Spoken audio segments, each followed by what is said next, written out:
नया चीज नहीं है, लोगों के लिए नया लग रहा है, ये है सबसे पुरातन और सनातन। लेकिन कुछ चक्रांतकारी, कुछ चक्रांत समझते हैं, ये सच्चाई को साइड कर दिया और डुप्लीकेट चीज को सामने रख दिया। और डुप्लीकेट चीज खाते खाते अब असली चीज हजम नहीं होता है ना। पानी मिलाया हुआ जो दूध है, पीते पीते, डेयरी फार्म का दूध पीते पीते विशुद्ध भैंस का दूध डाइजेस्ट नहीं होता है। सही दूध देंगे तो उसको डाइजेस्ट नहीं, वो पानी मिला के वो पिएंगे, समझे। ये सिस्टम बन गया है। कोई भी सही चीज को बार बार अगर गलत बताया जाए तो गलत हो जाता है थोड़े देर के लिए, और कोई भी गलत चीज को अगर बार बार सच बताया जाए तो वो सही हो जाता है। इसका एक घटना आप लोग को सुनाते हैं।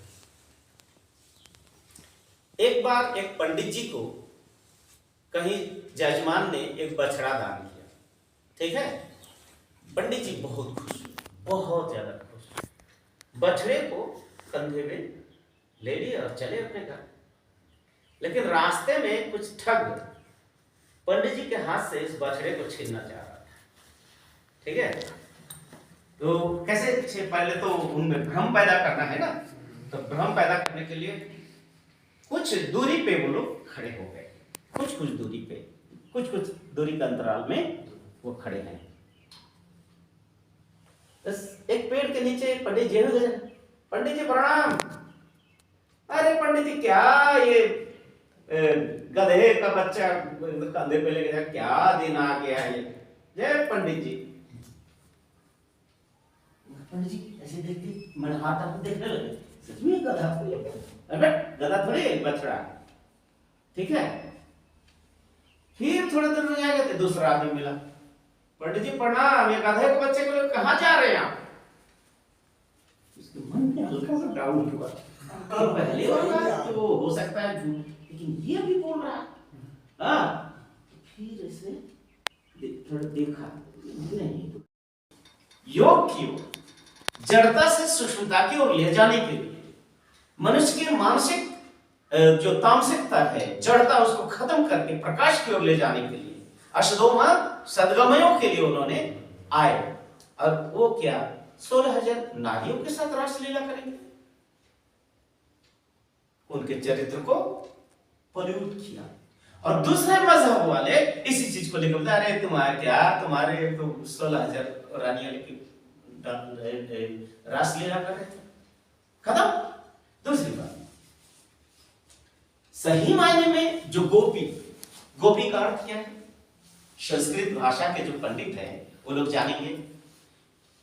गोप शब्द करता है गोपयति जसः गोपः, गोपयति जसः गोपः। यह गोप का मतलब होता है आनंद देना। क्या होता है? आनंद देना। जो परमात्मा को आनंद देने वाले, परमात्मा को खुश करने वाले, परमात्मा को खुश करेंगे तभी तो परमात्मा से मिलेंगे कुछ। अर्थात परमात्मा से कुछ लेने के लिए परमात्मा को पहले खुश करना होता है। इसलिए वो जो भक्त हैं उनको क्या कहा जाता है? गोप। गोपयति जैसा गोपा, जो दूसरों को आनंद देते हैं। अर्थात श्री कृष्ण जहां जन्म लिए उनके जितने भी भक्त थे सभी क्या है? गोप थे। वही गोपी हुई। गोपी का मतलब यहां महिला नहीं, स्त्री नहीं, गोपी का मतलब है भक्त। एक चीज याद रखिएगा, आध्यात्मिक जगत में राधिका शक्ति, क्या? राधिका शक्ति नाम का एक शक्ति है। राधिका शक्ति क्या है? राधिका शक्ति है जो आराधना करे, वही है राधिका। आराधना किसका? तो कृष्ण का, परमपिता का, परमेश्वर का। तो जो भी परमात्मा का आराधना करते हैं सब वो राधा है। परमात्मा के जो भी आराधना करते हैं सभी राधा है। यहां पर सिर्फ नारी नहीं। तंत्र में कुल कुंडलिनी नाम का सुने हैं कभी? कुंडलिनी आप लोग सुने? कुंडलिनी शक्ति। तो कुंडलिनी शक्ति कहां रहता है? वो मनुष्य का जो रीढ़ की हड्डी है, हड्डी के एकदम लास्ट में नुकीला एक जगह है, कॉक्सी, इंग्लिश में क्या बोलते हैं? कॉक्सी। कॉक्सी के एकदम अंतिम बिंदु में उस पॉइंट को मूल आधार बोलते हैं। क्या है? मूल आधार। मतलब हमारा जो अस्तित्व है उसका आधार वो है। उस मूलाधार में एक शक्ति है, जिस शक्ति को कुंडलिनी शक्ति है। वो शक्ति कितना जन्म, पुनर्जन्म और क्या कितना चक्कर लगा के बैठा है? 2.5 जन्म, पुनर्जन्म और मैंने 2.5 कुंडली मार के वहां पर बैठा है। उसका और एक अर्थ है, जो हमारे संस्कार, जो पुनर्जन्म होगा तो क्या लेके? संस्कार लेके जन्म लेंगे। तो 2.5 चक्कर में ऐसे सांप जैसा वो रहता है। वो जो शक्ति है उसी को कहा जाता है राधिका शक्ति। क्या है? आनंद का स्रोत बना देता है। समझे? इतना आनंद की घंटों आदमी बैठा है, दुनिया को कुछ पता नहीं चल रहा है। घंटों घंटों, महीनों महीनों, सालों साल आंख बंद करके बैठा हुआ है। किसके कारण? वो सुधारस अपने तपस्या, अपने साधना के बल वो जो रस क्षरण हुआ, उस क्षरण के आनंद में वो विभोर है। वो है सुधारस, सोमरस। और वही सोमरस के जो मालिक है, नियंता है, वही है सोमेश्वर, सदा शिव।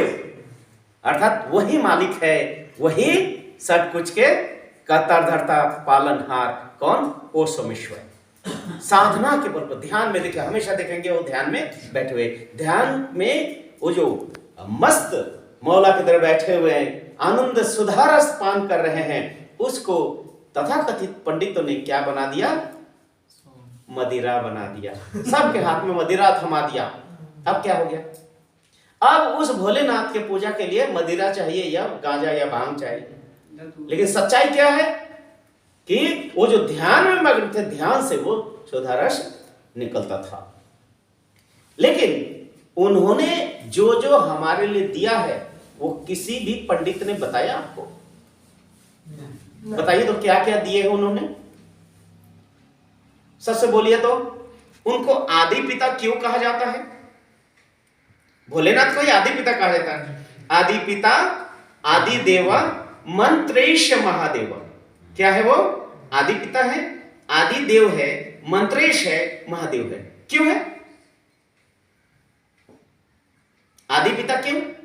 क्योंकि वो इस धरा पे जिस समय आए थे, उस समय मनुष्य में विवाह प्रथा प्रचलित नहीं था।